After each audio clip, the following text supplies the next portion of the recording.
ये मौजूद हैं देश मंझी परगना बैसी के मुख्य सलाहकार सुनील हेम्ब्रम जी। तो सुनील हेम्ब्रम जी, आज के युवाओं के लिए हुल आंदोलन का क्या संदेश है? सभी को हुल जुहार। आज के परिस्थिति में जो लड़ाई सिदो कान्हू ने लड़ी थी 1855 में, वो लड़ाई अभी भी जारी है। इसलिए नौजवानों को तैयार रहना चाहिए, तैयार रहना होगा। ये लड़ाई अभी जारी है। हमारे जो भी हक अधिकार हैं, चाहे हमारे ज़मीन की लड़ाई हो, चाहे हमारे अधिकार की लड़ाई हो, चाहे हमारे कानून संविधान की लड़ाई हो, वो अभी तक अधूरा है। इन वीर महापुरुषों का सपना अभी भी अधूरा है। उसको पूरा करना हमारा दायित्व है, आने वाली पीढ़ी का दायित्व है, नौजवानों सभी का दायित्व है, और इसीलिए हमें ये संघर्ष जारी रखना होगा।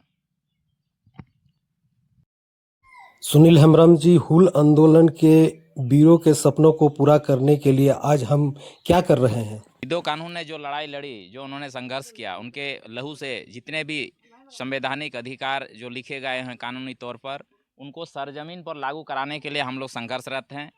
उनके आंदोलन से, सिदो कान्हू के हुल से संथाल परगना में कई ऐतिहासिक कानून लागू हैं, जैसे कि Santhal Pargana act 1855, Santhal police rules 1856, Santhal Pargana settlement regulation 1872, Santhal Pargana rent regulation 1886, Santhal Pargana justice regulation 1893, Santhal Pargana manual 1911, SPT act 1949, Santhal civil rule 1946। ये तमाम कानूनी अधिकार को सरजमीन पर लागू कराने के लिए हम लोग पूरा जन जागरण चला रहे हैं।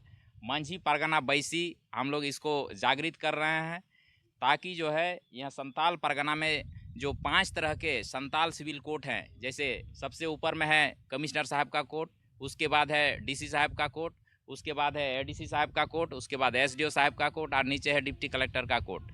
यहाँ पर जो है संथाल लॉ के तहत, संथाल समाज का जो परंपरा है उसके तहत यहाँ पर विचार होगा। यहाँ पर कोई वकील का ज़रूरत नहीं पड़ता है। तो इसको सरजमीन पर आज तक लागू नहीं किया गया। सोचने वाली बात है। ये संथाल परगना जस्टिस रेगुलेशन 1893 के सेक्शन 12 में है, धारा 12 में है। ये पूरा 5 कोर्ट जो है संथालों के लिए, संथाल का सिविल मामला का निष्पादन करने के लिए, कहने का मतलब है जमीन जायदाद का मामला, जैसे पुसुपुत्रु हुआ, घर जमाए, घर दी जमाए, चुरू चावली, ताबेनजोम, अगुदरा, देवेरपटम, ये सारा चीज़ जो मामला है संथाल समाज का, इसको इसी संथाल सिविल कोर्ट में इसको निपटाने का ये पूरा प्रावधान किया गया है। लेकिन हमारे यहाँ के जो भी जिम्मेदार हैं, जो हमारे माननीय जनप्रतिनिधि हों, चाहे हमारे ऑफिसर्स हों, संथाल ऑफिसर्स, यहाँ संथाल ऑफिसर्स मतलब कहने का मतलब है एसडीओ, डीसी, कमिश्नर, ये मुख्य संथाल ऑफिसर्स हैं, जिनको ये सारा चीज़ सरजमीन पर लागू कराने का दायित्व है इन पर।